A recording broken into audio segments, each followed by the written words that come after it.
ਅਸਲਾਮੁਅਲੈਕੁਮ ਦੋਸਤੋ, ਤੁਸੀਂ ਵੇਖ ਰਹੇ ਹੋ ਪਾਕ ਪੰਜਾਬ ਟੀਵੀ ਤੇ ਮੈਂ ਹਾਂ ਤੁਹਾਡਾ ਦੋਸਤ ਅਬਦੁਲ ਵਾਹਿਦ।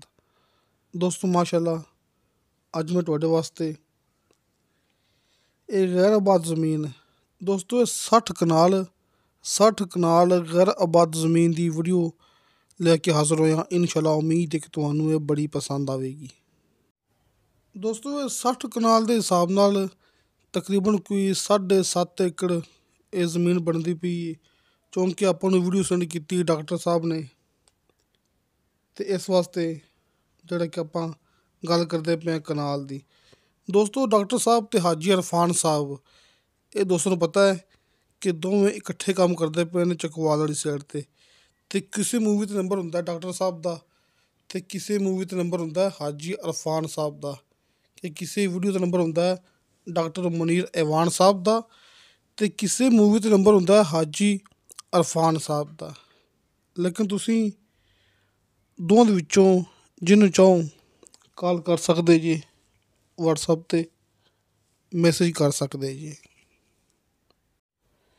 ਅਤੇ ਦੋਸਤੋ, ਇਹ 60 ਕਨਾਲ ਜ਼ਮੀਨ ਇਹ ਆਪਣੇ ਕੋਲ ਇਹ ਗੈਰ ਆਬਾਦ ਇੰਤਹਾਈ ਸਸਤੀ। ਦੋਸਤੋ, ਗੈਰ ਆਬਾਦ ਇੰਤਹਾਈ ਸਸਤੀ। ਸਭ ਤੋਂ ਪਹਿਲੇ ਮੈਂ ਤੁਹਾਨੂੰ ਭਰਾਵਾਂ ਦੱਸਾਂਗਾ ਇਹਦੀ ਮੁਕੰਮਲ ਲੋਕੇਸ਼ਨ। ਦੋਸਤੋ, ਜ਼ਿਲ੍ਹਾ ਚਕਵਾਲ, ਤਹਿਸੀਲ ਚਕਵਾਲ। ਦੋਸਤੋ, ਲਿੰਕ ਰੋਡ ਤੋਂ ਸਿਰਫ 100 ਫੁੱਟ ਫਾਸਲਾ ਹੈ। ਦੋਸਤੋ, ਸਿਰਫ 100 ਫੁੱਟ, ਕਿ ਭਰਾਵਾਂ ਨੂੰ ਪਤਾ ਹੈ ਕਿ 100 ਫੁੱਟ ਕਿੰਨਾ ਹੁੰਦਾ ਜੀ। ਅਸੀਂ ਸਮਝ ਲਓ ਕਿ ਮੌਕੇ ਤੱਕ ਲਿੰਕ ਰੋਡ ਹੀ ਆ ਰਿਹਾ ਹੈ। ਜਿਹੜਾ 100 ਫੁੱਟ ਹੈਗਾ ਉਹ ਵੀ ਰਸਤਾ ਪੱਕਾ ਬਣ ਜਾਏਗਾ। ਕੰਪਿਊਟਰਾਈਜ਼ ਰਿਕਾਰਡ ਹੈ।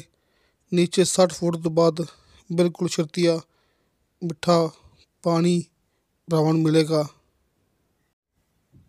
ਦੋਸਤੋ, ਗਾਉਂ ਦਾ ਨਾਮ ਖਾਨਪੁਰ ਹੈ ਅਤੇ ਚਕਵਾਲ ਤੋਂ ਸੁਹਾਵਾ ਰੋਡ ਤੋਂ ਸਿਰਫ 14 ਕਿਲੋਮੀਟਰ ਸਫ਼ਰ ਹੈ।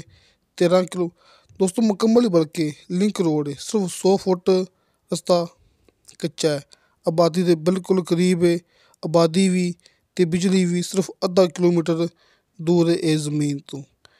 ਅਤੇ ਦੋਸਤੋ, 80,000 ਰੁਪਇਆ ਫੀ ਕਨਾਲ ਦੇ ਹਿਸਾਬ ਨਾਲ ਇਹਦੀ ਡਿਮਾਂਡ ਹੈ। ਕਮੀ ਪੇਸ਼ੀ ਪਿਆਰ ਮੁਹੱਬਤ ਹੋ ਜਾਏਗਾ।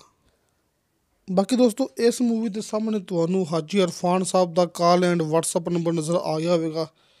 ਤੁਸੀਂ ਡਾਇਰੈਕਟ ਰਾਬਤਾ ਕਰਕੇ ਇਹਦੀ ਮੁਕੰਮਲ ਮਾਲੂਮਾਤ ਲੈ ਸਕਦੇ ਜੀ। ਇਹ ਜ਼ਮੀਨ ਦਾ ਵਿਜ਼ਿਟ ਕਰ ਸਕਦੇ ਜੀ। ਦੋਸਤੋ, 60 ਕਨਾਲ ਜ਼ਮੀਨ ਹੈ ਅਤੇ 80,000 ਰੁਪਇਆ ਫੀ ਕਨਾਲ ਇਹਦੀ ਕੀਮਤ ਹੈ। ਜ਼ਮੀਨ ਗੈਰ ਆਬਾਦ ਹੈ। ਇਹ ਤੁਹਾਡੇ ਭਰਾਵਾਂ ਦੇ ਸਾਹਮਣੇ। ਅਤੇ ਦੋਸਤੋ, ਤੁਹਾਨੂੰ ਸਾਡੀ ਵੀਡੀਓ ਪਸੰਦ ਆਵੇ, ਸਾਡੀ ਵੀਡੀਓ ਲਾਈਕ ਅਤੇ ਸ਼ੇਅਰ ਜ਼ਰੂਰ ਕਰੋ ਅਤੇ ਆਪਣੇ ਬਿਹਤਰੀਨ ਜੇ ਕਮੈਂਟਸ ਲੈ ਕੇ ਭੇਜੋ। ਇਨਸ਼ਾ ਅੱਲਾਹ ਤਾਲਾ ਮਿਲਾਂਗੇ ਅਗਲੀ ਵੀਡੀਓ 'ਤੇ। ਅੱਲਾ ਹਾਫਿਜ਼।